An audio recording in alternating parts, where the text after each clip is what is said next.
Hi అండి, నమస్తే. Welcome back to విశ్వంది రెసిపీ. ఈరోజు మీరు చూడబోతున్న రెసిపీ వచ్చేసి మన రెగ్యులర్గా తయారు చేసుకునే వంకాయ ఫ్రై. మన రెగ్యులర్గా చేసుకునే ఈ వంకాయ ఫ్రైలో ఈ మామిడికాయ సీజన్లో దొరికే మామిడికాయను ఒకటి యాడ్ చేసుకుంటూ ఇంకో 2-3 ఇంగ్రీడియంట్స్ని కొత్తగా చేర్చుకొని తయారు చేస్తే మీరు రెగ్యులర్గా చేసేదానికన్నా కూడా చాలా టేస్టీగా ఉంటుంది. సింపుల్గా తయారు చేసుకునే ఈ వంకాయ కర్రీ ప్రిపరేషన్ని ఇప్పుడు మనం చూద్దాం. దానికన్నా ముందు ఇప్పటివరకు మన ఛానల్ ఎవరైనా ఫస్ట్ టైం కనుక చూసినట్టయితే తప్పకుండా సబ్స్క్రైబ్ చేయండి. అలాగే పక్కన ఉన్న బెల్ ఐకాన్ అయితే ఖచ్చితంగా ప్రెస్ చేయండి. సో దట్ నేను కొత్తగా పెట్టే ఏ వీడియోస్ అయినా కూడా మీ ఫోన్కి నోటిఫికేషన్స్ వస్తాయి. ఇప్పుడు దీని ప్రాసెస్ని చూద్దాం. ఈ వంకాయ ఫ్రై కోసం అని చెప్పి నేను ముళ్ళ వంకాయలు ఉంటాయి కదా, వాటిని తీసుకుంటున్నాను. మీకు ఈ ముళ్ళ వంకాయలు దొరకకపోతే నార్మల్ వంకాయలైనా తీసుకోండి. ఇక్కడ 1/2 kg వంకాయలను తీసుకున్నాను. మనం వంకాయతో కర్రీ చేస్తున్నామంటే ఖచ్చితంగా వంకాయని కట్ చేసుకున్నప్పుడు సాల్ట్ వాటర్లో 5 నిమిషాల పాటు నానబెట్టాలి. అలా నానబెడితేనే వంకాయలు నల్లగా అవ్వకుండా ఉంటాయి. అలాగే వాటిలో ఉండే కొంచెం జిడ్డు ఉంటుంది కదా, అదంతా కూడా పూర్తిగా పోయి వంకాయలు అనేటివి ఉప్పు పట్టేసి చాలా టేస్టీగా ఉంటాయి. ఒక బౌల్లోకి 1 గ్లాస్ వాటర్ని వేసుకొని అందులో 1 స్పూన్ సాల్ట్ వేసుకొని ఇలా వంకాయ ముక్కల్ని చిన్నగా కట్ చేసి అందులో వేసి 5 నిమిషాల పాటు నానబెట్టండి. చేత్తో కాస్త ఇలా రబ్ చేసినట్టుగా చేస్తే వంకాయలో ఉండే జిడ్డు మొత్తం కూడా ఇలా నల్లగా వాటర్లోకి వచ్చేస్తుంది. ఇప్పుడు కట్ చేసిన వంకాయలను పక్కన ఉంచుకొని స్టవ్ ఆన్ చేసుకొని దాని మీద ఒక బాండీని పెట్టుకోండి. ఈ బాండీలోకి 5 to 6 స్పూన్స్ వరకు ఆయిల్ వేసుకోండి. ఆయిల్ కాస్త వేడెక్కిన తర్వాత 1 స్పూన్ ఆవాలు, 1 స్పూన్ జీలకర్రని వేసుకోండి. ఈ ఆవాలు, జీలకర్ర రెండు కొంచెం చిటిపటలాడిన తర్వాత 2 నుంచి 3 వరకు పచ్చిమిర్చిలను వేసుకోండి. తర్వాత 2 మీడియం సైజ్ ఆనియన్ని సన్నగా కట్ చేసినవి వేసుకోండి.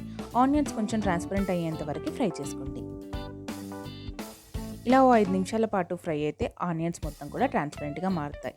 ఇప్పుడు ఇందులోకి 1 రెమ్మ వరకు కరివేపాకును కూడా వేసుకొని కలిపేసుకోండి. వేసుకున్న కరివేపాకు 2 నిమిషాల పాటు ఫ్రై అయితే సరిపోతుంది.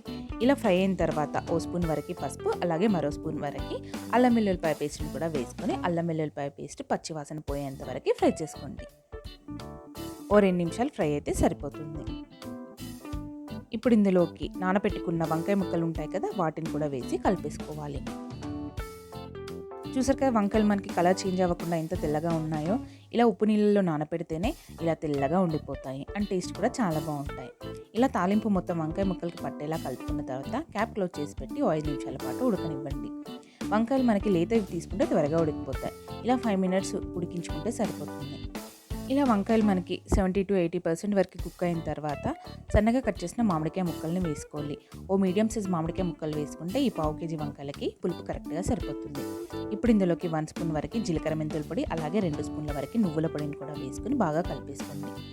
ఉప్పు కారం వేసే కన్నా ముందే ఈ పొడులు వేస్తేనే వంకాయలోని వగరు టేస్ట్ అనేది పోతుంది. ఇలా 2 నిమిషాల పాటు ఫ్రై చేసుకున్న తర్వాత 2 స్పూన్ల వరకు ఉప్పు, అలాగే 2 స్పూన్ల కారంను కూడా వేసుకోండి. కారం మనం ఆల్రెడీ 3 పచ్చిమిర్చిలను వేసుకున్నాం కదా, అందుకే చూసి అడ్జస్ట్ చేసుకోండి. ఇలా ఉప్పు కారం వేసుకున్న తర్వాత వంకాయ ముక్కలకి పట్టేలా బాగా కలిపేసుకోండి. ఇలా కలుపుకున్న తర్వాత 5 నిమిషాల పాటు క్యాప్ క్లోజ్ చేసి పెట్టి ఉడికించుకోండి. వేసుకున్న మామిడికాయ ముక్కలు కాస్త సాఫ్ట్గా అయ్యేంత వరకు కుక్ చేసుకుంటే సరిపోతుంది. ఇంతే, ఇదే మనకి పర్ఫెక్ట్ కన్సిస్టెన్సీ. మరీ ఎక్కువసేపు ఫ్రై చేస్తే మాత్రం అడుగు పట్టేస్తుంది, ఎందుకంటే నువ్వుల పొడి వేసాం కదా, అందుకని. చివరిగా సన్నగా కట్ చేసిన కొత్తిమీరని కూడా వేసుకొని 1 నిమిషం పాటు కలిపేసుకొని స్టవ్ ఆఫ్ చేసి పెట్టుకొని వేడిగా సర్వ్ చేసుకోండి. అంతే, సింపుల్గా మామిడికాయ వంకాయని ఎలా తయారు చేసుకోవాలో చూసారు కదా. ఇది రైస్లోకైనా, రోటీలోకైనా, చపాతీలోకైనా కానీ మంచి కాంబినేషన్, చాలా టేస్టీగా ఉంటుంది. అండ్ మనకి వేసుకున్న జీలకర్ర మెంతుల పొడి, అలాగే నువ్వులు కూడా వంకాయలోని వగర్ని, మామిడికాయలోని పులుపుని, ఈ రెండింటిని కూడా బాగా బ్యాలెన్స్ చేస్తాయి. చూసారు కదా ఫ్రెండ్స్, ఈ వీడియో కనుక మీకు నచ్చినట్లయితే తప్పకుండా లైక్ చేయండి, షేర్ చేయండి. మన ఛానల్ అయితే సబ్స్క్రైబ్ చేయండి. Thanks for watching.